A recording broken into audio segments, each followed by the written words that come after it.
नमस्कार विद्यार्थी मित्रांनो, या व्हिडिओमध्ये कॅप राऊंड 2 साठीचे ऑप्शन फॉर्म कसे भरायचे याच्यावरती थोडंसं डिस्कस करूयात। बऱ्याच विद्यार्थ्यांचे पालकांचे मेसेजेस आले, फोन आले, इवन पालक बरेचसे भेटून गेले की सर जे हवं होतं ते कॉलेज मिळालेलं नाही आहे, KIT पाहिजे होतं पण दुसरं कॉलेज अलॉट झालंय, KIT मधली एक ब्रँच पाहिजे होती पण दुसरी ब्रँच मिळाली आहे, त्यासाठी आम्ही दुसऱ्या राऊंडला जातोय, पण मग फॉर्म कसा भरायचा आहे, काय काळजी घ्यायची आहे, तर हा कॉमन व्हिडिओ सर्वांसाठीच मी बनवतोय। सर्वप्रथम thank you all parents and students for giving first preference to KIT। KITला सर्वात जास्त अलॉटमेंट प्रायव्हेट इंजिनिअरिंग इन्स्टिट्यूट्समध्ये सर्वात जास्त अलॉटमेंट हे झालेले आहे।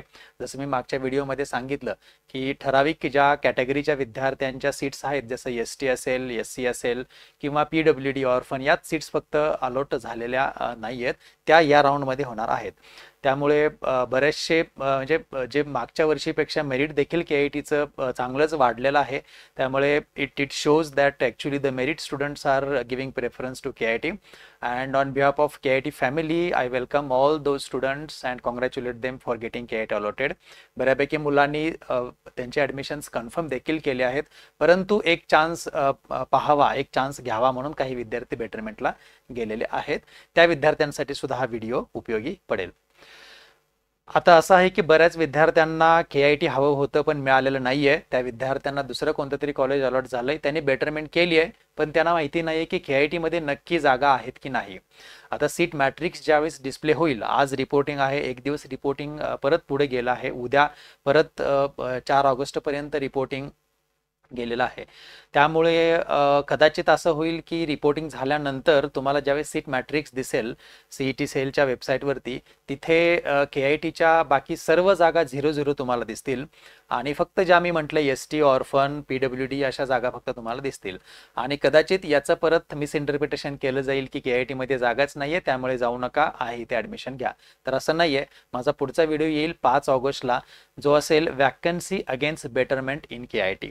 म्हणजे KITला जरी 100% अलॉटमेंट झाली असली तरी सगळ्या विद्यार्थ्यांनी इथे रिपोर्ट केलेलं नाहीये, बरेचसे विद्यार्थी हे बेटरमेंटला गेलेले असतात। मग KIT मध्ये ॲक्च्युअल किती विद्यार्थ्यांनी ॲडमिशन घेतले आणि किती विद्यार्थ्यांनी बेटरमेंट केले, मग ते ब्रँच वाईज आणि कॅटेगरी वाईज हा सर्व डिटेल रिपोर्ट आपण डिस्कस करणार आहोत या व्हिडिओमध्ये।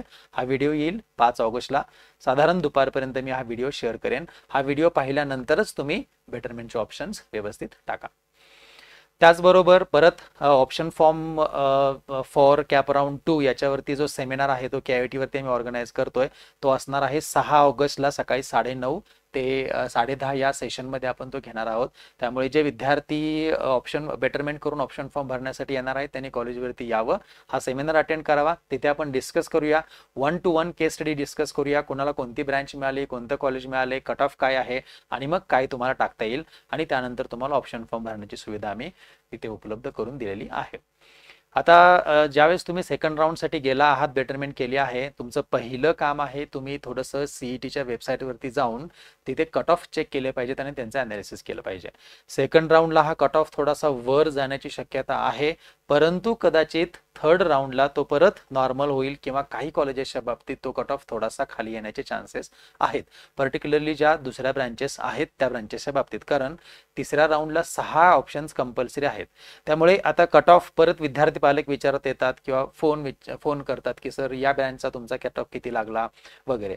त्यामुळे सर्व पालकांची उत्तरं देणं थोडंसं शक्य नाही आहे, त्यामुळे मी दाखवतो ही स्ट्रॅटेजी, तुम्ही पाहायचं आहे आणि खूप सोपं आहे। तुम्ही सिम्पल CET सेलच्या वेबसाईटवरती जायचं आहे, जिथे आपण सगळ्या गोष्टी आतापर्यंत करत आलो आहे, FE 2025 mahaCET.org। इथं गेलात की तुम्हाला या बाजूला इथे दिसेल बघा, cap round 1 MH cut off म्हणजे महाराष्ट्र CETचा कट ऑफ, आणि इकडच्या बाजूला दिसतोय परत cap round AI cut off. थोडंसं मी तुम्हाला लाईव्ह करून दाखवतोय ते, म्हणजे कुठे पाहायचं तुमच्या लक्षात येईल। ज्यावेळेस तुम्ही या वेबसाईटवरती जाल, हे बघा, हे FE 2025 mahaCET.org, इथे तुम्हाला दिसेल खाली या बाजूला cap round MH cut off आणि कॅप राऊंड 1 AI म्हणजे JEEचा कट ऑफ। MH कट ऑफला तुम्ही क्लिक कराल, संपूर्ण PDF ओपन होईल। तुम्हाला फक्त त्या कॉलेजचा कोड माहिती असला पाहिजे आणि जर ब्रँच बघत असाल तर ब्रँचचा चॉईस कोड, पण जर कॉलेजचा जरी कोड माहिती असला तरी त्या कॉलेजचे सर्व कट ऑफ एकत्र तिथे दिलेले असतात। आता जस्ट मी तुम्हाला एक एक्झाम्पल दाखवतोय, KITचा कट ऑफ आपण चेक करूयात। ज्यावेळेस तुम्ही 6267 KITचा जो चॉईस कोड आहे, इन्स्टिट्यूट कोड आहे, तो ज्यावेळेस टाकताय त्यावेळेस असं ओपन होईल आणि मग तुम्हाला इथे पाहायला मिळेल बघा, Kolhapur institute of technology biotechnology, त्याचा जो असणारा कट ऑफ आहे तो इथे तुम्हाला दिसेल परत इथे. ठीक आहे. जी ओपन एस म्हणजे जनरल ओपनचा कट ऑफ लागलेला आहे 97.26. GSC, GST, GNT असे सर्व कट ऑफ तुम्हाला इथे पाहायला मिळतील. तुम्ही तो कट ऑफ चेक करायचा आहे, तुमचे जे मार्क्स आहेत त्याच्याशी त्याचं कम्पेअर करायचं आहे आणि थोडासा जर डिफरन्स असेल तर तुम्ही नक्की त्या ब्रँचला ट्राय करू शकता. For example computer science and engineering fancy branch ज्यांना सर्वांना हवे आहे त्याचा बघूयात. जनरल ओपनचा कट ऑफ लागलेला आहे 95.63. मग जनरल जे काय SC, ST आणि SCBC मध्ये जर बघितलं विद्यार्थ्यांनी तर इथे 95 हा SCBC आहे. या इथे जी SCBC 95.10 आणि मग बाकीचे OBC वगैरे व्यवस्थित बघायचं आहे आणि अनालिसिस करायचं आहे. Computer science and business system 92 आहे ओपन. कॅटेगरी वाईज तुम्ही पाहायचं आहे, electrical, electronics and telecommunication, mechanical जरी बघितलं तरी ओपनचा मेकॅनिकलचा कट ऑफ KITचा 88 लागलाय. त्यामुळे मेकॅनिकल ब्रांच, सिव्हिल ब्रांच या सुद्धा खूप चांगल्या ब्रांचेस आहेत, त्याचाही तुम्ही विचार करावात instead of thinking of some fancy branches in some other colleges. त्यामुळे हे सर्व कॉलेजेसचा कट ऑफ तुम्हाला इथे पाहायला मिळणार आहे. ते थोडासा बघायचं आहे, स्वतःला अभ्यास करावा लागणार आहे, वही पेन घेऊन बसावं लागणार आहे. सर्व कट ऑफ तुम्ही हा व्यवस्थित काढून घ्या किंवा ॲटलिस्ट तुम्ही जे कॉलेजेस, जे ब्रांचेसचा विचार करताय तो तरी तुम्ही इथे बघायचा आहे. कॉलेजच्या नावाने तुम्ही सर्च करू शकता किंवा जर तुमच्याकडे कॉलेज कोड असेल तर त्याने तुम्ही सर्च करायचं आहे. तुम्ही जर AI वरती AIचा बघत असाल, cap round 1 AI cut off, तिथे क्लिक केला की परत ही AIची जी शीट आहे ऑल इंडियाची ती PDF डाउनलोड होते. इथे परत तुम्ही तसंच कॉलेजचं नाव टाका किंवा कॉलेजचा कोड टाका आणि त्याचं तुम्हाला ऑल इंडियाचा कट ऑफ तो दिसणार आहे. हे अनालिसिस करून तुमचं तयार पाहिजे. आणि जसं मी म्हटलं तर for example SC, ST, NT, OBC, SCBC चे विद्यार्थी आहेत आणि त्यांना इथे कट ऑफ जरा हाय दिसतोय आणि सीट मॅट्रिक्स इथे डिस्प्ले होईल. ज्यावेळेस आता रिपोर्टिंग संपेल, उद्या आहे, उद्या संपल्यानंतर साधारण 5 तारखेला सीट मॅट्रिक्स तुम्हाला डिस्प्ले होईल. तर ते इथे दिसणार आहे इन्स्टिट्यूट वाईज अलॉटमेंटच्या इथे, याच्यावरती इथे दिसेल तुम्हाला seat matrix for CAP round 2. जसं इथे आहे institute wise, category wise seat matrix for CAP round 1, तसं इथे टॉपला दिसेल तुम्हाला फॉर कॅप राऊंड 2. ते बघताना तुम्हाला KIT मध्ये किंवा KIT सारख्या ज्या चांगले कॉलेजेस आहेत तिथे जिथे अलॉटमेंट फुल झाली तिथे 0 सीट्स दिसतील. परंतु तुम्हाला जसं मी म्हटलं betterment, vacancy against betterment in KIT, त्या व्हिडिओमध्ये मी तुम्हाला संपूर्ण दाखवून देईन की ॲक्च्युली KIT मध्ये किती अलॉटमेंट झाली आणि किती विद्यार्थ्यांनी बेटरमेंट केले, किती विद्यार्थ्यांनी ॲक्सेप्ट केलेला आहे. त्यामुळे त्या व्हिडिओ तुम्ही पाहायचा आहे. तो व्हिडिओ पाहिल्यानंतरच पुढच्या ज्या सेकंड राऊंडसाठीचे ऑप्शन फॉर्म भरायचे. पुढे जाऊयात. सेकंड राऊंडचे रूल्स काय आहेत बघा. पहिल्या राऊंडला पहिला कंपल्सरी होता, बऱ्याच जण विद्यार्थ्यांना तो मिळाला, त्यांना असं वाटलं तो चुकून टाकला, मी नाही टाकला, बऱ्याचशा गोष्टी, पण आता काही उपयोग नाहीये, त्यांना जाऊन ऍडमिशन घ्यावंच लागणार आहे. सेकंड राऊंड ज्या विद्यार्थ्यांना सेकंड चॉईस पासून पुढचा मिळाला ते पुढे येत आहेत. इथे लक्षात घ्यायचं आहे, पहिले 3 ऑप्शन्स तुम्हाला कंपल्सरी आहेत. ठीक आहे, त्यामुळे 3 ऑप्शन्स केअरफुली टाकायचे आहेत आणि मग पुढच्या राऊंडला 6 कंपल्सरी आहेत आणि चौथा राऊंड जो आहे तिथे सगळे कंपल्सरी आहेत. आता दुसऱ्या राऊंडच्या अलॉटमेंटचं नेचर कसं आहे बघूया. तुम्ही ऑप्शन फॉर्म भरणार आहात. ठीक आहे, तुम्हाला जर पहिल्या 3 पैकी कोणता ऑप्शन मिळालाच, पहिल्या 3 पैकी, तर तो मॅन्डेटरी आहे, तो तुम्हाला घ्यावाच लागतो. तुम्ही जाऊन त्या कॉलेजला ऍडमिशन घ्यावंच लागतं.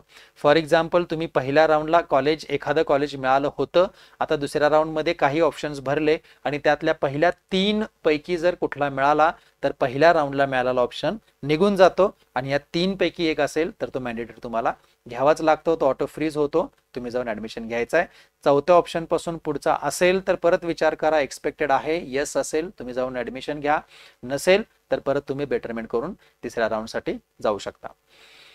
आता काळजी काय घ्यायची आहे, तुम्ही ऑप्शन फॉर्म भरत असताना जसं मी म्हटलं पहिले 3 मॅन्डेटरी आहेत, इथे थोडासा गोंधळ होण्याचे भरपूर चान्सेस आहेत. त्यामुळे काळजीपूर्वक ते 3 ऑप्शन्स भरा. आपण पुढे बोलूया. कट ऑफ आणि सीट मॅट्रिक्स बघायचा आहे आणि मग अनालिसिस करून तुम्हाला तो ऑप्शन फॉर्म भरायचा आहे. बऱ्यापैकी सगळ्या सीट्स अलॉट होतात. इंटरनल कन्व्हर्जन होऊन जे काही राहिलेल्या सीट्स आहेत STच्या, ऑर्फन वगैरे सर्व सीट्स कन्वर्ट होऊन तुम्हाला इथे भरपूर सीट्स अवेलेबल असतात. त्यामुळे इथे परत एक तुम्हाला चान्स असतोय आहे या मेरिटवरती तुम्हाला मिळण्याचा.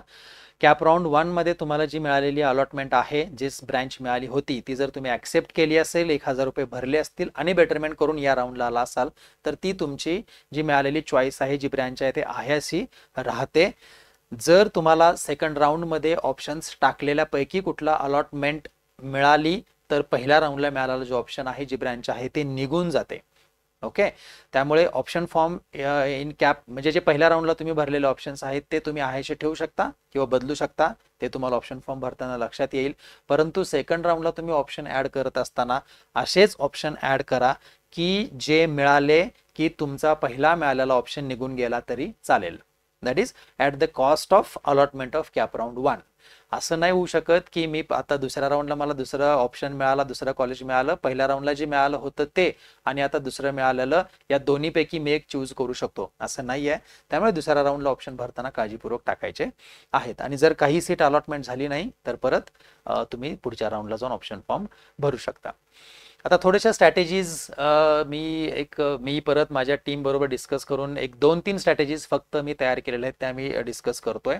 पहिली स्ट्रॅटेजी आहे, तुम्ही इंटरनल बेटरमेंट करताय, म्हणजे एखादं कॉलेज मिळालंय आणि त्याच कॉलेजमधली वरची ब्रँच तुम्ही ट्राय करताय. तर त्या केसमध्ये तुमचे ऑप्शन्स कसे असतील आणि काय होऊ शकतं याच्यावरती बोलूया. जस्ट अन एक्झाम्पल, पहिलं अझम्पशन आहे की तुम्हाला KIT मध्ये इलेक्ट्रॉनिक्स अँड टेलिकम्युनिकेशन ब्रँच मिळाली आहे आणि तुम्ही ट्राय करताय आता CSE रिलेटेड ब्रँचेससाठी. तर तुम्ही सिंपल आहे, कॉलेज आमचं फिक्स झालेलं आहे, एक ब्रँच मिळाली आहे, फक्त मी त्याच्यापेक्षा आणखीन वरची ब्रँच मिळते का ते पाहतोय, अदरवाईज मी परत IISc ETC ठेवतोय. तर या केसमध्ये तुम्ही फक्त काय टाकताय बघा, पहिले 3 options KIT CSE, KIT CSE AIML, KIT CSBS computer science and business systems.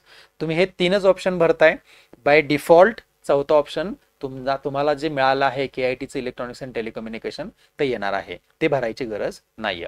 आता काही विद्यार्थी म्हणतील की नाही सर, मी फक्त ट्राय करणार आहे CSE. नो प्रॉब्लेम, तुम्ही एकच ऑप्शन भरा KIT CSE, bus. By default दुसरा ऑप्शन येणार आहे ENTC.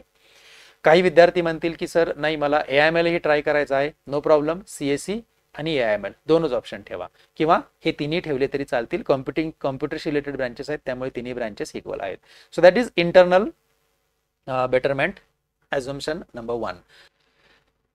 ॲझम्पशन 2 काय आहे पहा, तुम्हाला KIT मेकॅनिकल मिळालंय आणि KIT मधलेच तुम्ही एखादी वरची ब्रँच ट्राय करताय. त्यामुळे तुम्ही काय टाकताय, option 1 CSE, AIML, CSBS, ENTC electrical. By default तुमचा 6वा ऑप्शन KIT मेकॅनिकल येणार आहे. आता हेच तुम्ही just replace KIT with some other college which you wish to get, आणि त्यानुसार तुम्ही असे इंटरनल बेटरमेंट तुम्ही ट्राय करू शकता. ज्यांचं कॉलेज स्पेसिफिक आहे त्यांनी ही स्ट्रॅटेजी वापरावी आणि तेवढंच फक्त एक दुसऱ्या तिसऱ्या राऊंडपर्यंत ट्राय करावं. अदरवाईज इथे आता कुठेतरी दुसऱ्या कॉलेजची एखादी ब्रँच तुम्ही टाकला आणि ती मिळाली, तर KIT मिळालेले ENTC किंवा KIT मिळालेले मेकॅनिकल हे निघून जाणार आहे, हे थोडंसं लक्षात घ्या.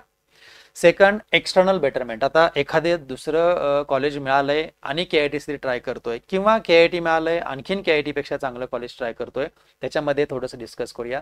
पहिला म्हणजे असं अज्युम करूया तुम्हाला परत KIT ENTC ब्रँच मिळाली आहे आणि तुम्ही थोडंसं कम्प्युटर सायन्स फोकस्ड आहात, तुम्हाला कम्प्युटर सायन्स रिलेटेड ब्रँचवरती बघायचं आहे. त्या केसमध्ये तुम्ही ऑप्शन टाकताय, फॉर एक्झाम्पल त्या केसमध्ये तुम्ही टाकताय KIT CSE, KIT CSE AIML, CSEच्या 2 branches. तिसरा ऑप्शन तुमचा पडतोय KIT X CSE, परत KIT X CSE AIML, असं तुम्ही टाकत जाताय आणि मग बाय डिफॉल्ट KIT ENTC तुमचा सगळ्यात शेवटी ऑप्शन येतोय. आता इथे रिस्क एक आहे बघा, जर तुम्हाला कॉलेज X जे 3 नंबरचं ऑप्शन आहे, कॉलेज X CSE मिळालं, तर पहिली गोष्ट तुमचं KITचं ENTC निघून जाणार आहे, किंवा KITचं CSBS मिळालंय ते निघून जाणार आहे, किंवा KIT AIML जरी मिळालं असेल तुम्ही ते CSE नाही, AIML तुम्ही वरती घेतलंय, त्यामुळे असं अज्युम करूया CSBS किंवा ENTC तुम्हाला मिळालंय, ते निघून जाणार आहे, पहिली गोष्ट. आणि दुसरी गोष्ट, तुम्हाला पुढच्या राऊंडला जाता येणार नाहीये, कारण तुमचा तिसरा ऑप्शन आहे आणि पहिले तिन्ही ऑप्शन मॅन्डेटरी आहेत. त्यामुळे कॉलेज X CSE तिसरा ऑप्शन असल्यामुळे तुम्हाला तो घ्यावाच लागेल, तिसऱ्या आणि चौथ्या राऊंडला जाता येणार नाही. समजा तुम्हाला कॉलेज X AIML मिळालं, तर तुम्ही परत बेटरमेंट करू शकता आणि मग CSE साठी ट्राय करू शकता. परंतु जर इथे तिसरा किंवा चौथा ऑप्शन मिळाला, तर तुमचा जो डिफॉल्ट मिळालेला इलेक्ट्रॉनिक्स अँड टेलिकम्युनिकेशन KITचा आहे तो निघून जाणार आहे. परत विद्यार्थी पालक 100% येतात आणि म्हणतात सर मला मिळालं होतं इलेक्ट्रॉनिक्स अँड टेलिकम्युनिकेशन किंवा मला मिळालं होतं CSBS, पण आम्ही जस्ट एक ट्राय म्हणून टाकला, आम्हाला आता X कॉलेजचं Y कॉलेजचं कम्प्युटर सायन्स मिळालंय, AIML मिळालंय, परंतु ते नको आहे, आम्हाला CSBSच पाहिजे पहिल्या राऊंडचं किंवा आम्हाला ENTCच पाहिजे पहिल्या राऊंडचं. तर असं होत नाही. तुम्हाला बेटरमेंट झाली की KITला मिळालेली ब्रँच तुमची निघून जाते. त्यामुळे काळजीपूर्वक हा ऑप्शन भरायचा आहे. मी इथे तुम्हाला काय करायचं आहे, ठीक आहे तुम्ही CS रिलेटेड तुम्ही ट्राय करताय, तर मग पहिले 3 ऑप्शन असेच टाका जे तुम्हाला मिळणारच नाहीयेत. For example COEP CSE, COEP AIML, COEP electronics, आणि चौथ्यापासून पुढे मग KIT CSE, KIT CSE AIML, आणि मग तुम्हाला वाटत असेल तर दुसऱ्या कॉलेजेसचे तुम्ही बाकीच्या कॉलेजेसचे जे CSE AIML आहेत ते टाका. परंतु त्याच्या अगोदर विचार करा, इलेक्ट्रॉनिक्स ब्रांच असेल, CSBS ब्रांच असेल KIT मधली, they are all equal with computer science branches. तुम्ही कट ऑफ बघितले त्या ब्रांचेसचे आणि दुसऱ्या कॉलेजेसच्या CS रिलेटेड ब्रांचेसचे, तर तो तुमच्या लक्षात येईल. दुसरं अझम्पशन की तुम्हाला दुसरं कॉलेज मिळालंय. आता पहिल्या एक्झाम्पलमध्ये मी KIT मिळालंय, पण दुसरं तुम्ही ट्राय करताय CSE, त्याचं एक्झाम्पल दिलं. आता एक देतोय की काही कॉलेजेसमध्ये विद्यार्थ्यांना computer science, AIML, data science, electronics, information technology अशा ब्रँचेस मिळालेत, पण आता ते ट्राय करतायत की तिकडून KIT मध्ये काही करून आपल्याला मिळवायचंय. त्या केसमध्ये तुमचे ऑप्शन्स हे असे असले पाहिजेत: KIT CSE, KIT CSE AIML, KIT CSBS, ENTC, electrical, even mechanical. मी दाखवलं 88 कट ऑफ ओपनचा तिथे लागलेला आहे. सिव्हिल इंजिनिअरिंग तोही जवळजवळ 80च्या वर कट ऑफ गेलेला आहे. त्यामुळे जसं मी वारंवार म्हणतोय की एखाद्या चांगल्या कॉलेजमधून तुम्ही एक थोडंसं ब्रँचशी कॉम्प्रोमाइज करून इंजिनिअरिंग केलं तरी तुमचा फायदा होणार आहे. तर हे तुमचे ऑप्शन्स असे असले पाहिजेत: मेकॅनिकल, मग सिव्हिल. जर तुम्ही कट ऑफ जर अनालिसिस केलं असेल तर सिव्हिल ॲड करू शकता. बाय डिफॉल्ट तुम्हाला जे पहिल्या राऊंडमध्ये मिळालेलं कॉलेज आहे, कॉलेज X मधलं CSE, AIML, ENTC, इलेक्ट्रिकल, ते ब्रँच तुमचं ऑप्शन खाली बाय डिफॉल्ट राहणार आहे. तर हे जे विद्यार्थी बाहेरचं कॉलेज मिळालंय त्यांच्यासाठी ही स्ट्रॅटेजी तुम्ही वापरली पाहिजे. तुम्ही ट्राय नक्की करू शकता. दुसरा तिसरा राऊंड पर्यंत तुम्ही ट्राय केलंच पाहिजे.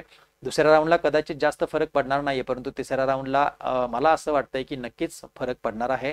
ज्या विद्यार्थ्यांना मिळू शकलेलं नाही या विद्यार्थ्यांना कदाचित KIT मिळू शकेल. त्यामुळे तिसऱ्या राऊंड पर्यंत बेटरमेंट तुम्हाला करायची आहे. आणि असे बरेचसे विद्यार्थी पालकांचे फोन आले की सर आम्हाला या कॉलेजमधून फोन आला की तुम्हाला आमचं कॉलेज मिळालंय आणि ते घ्यायलाच पाहिजे, जर बेटरमेंट केली तर आम्हाला आता जे मिळालेली ब्रँच आहे, जे कॉलेज आहे ते निघून जाते. असं काही नाहीये. तुम्हाला ते जर 1000 रुपये भरून तुम्ही ऍक्सेप्ट केलं असेल तर तुम्हाला चौथ्या राऊंड पर्यंत तो ऑप्शन राहतो. जोपर्यंत तुम्हाला नेक्स्ट मिळत नाही तोपर्यंत ऑप्शन राहतो.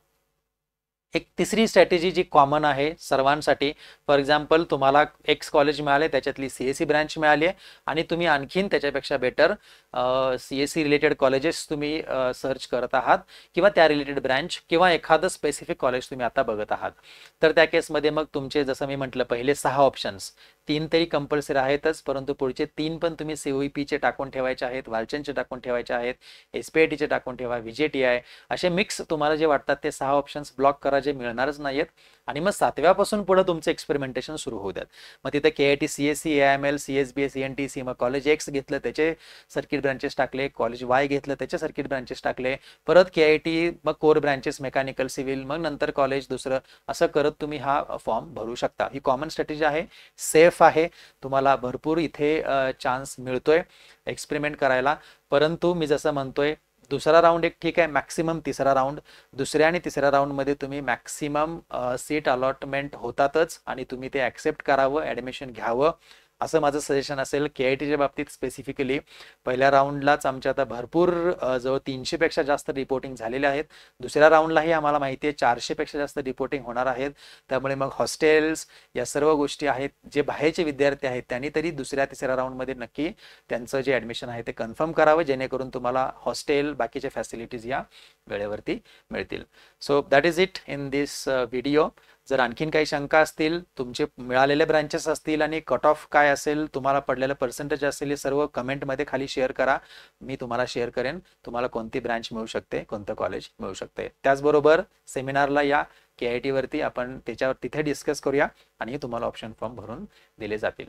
So thank you very much and all the best for filling option form for CAP round 2.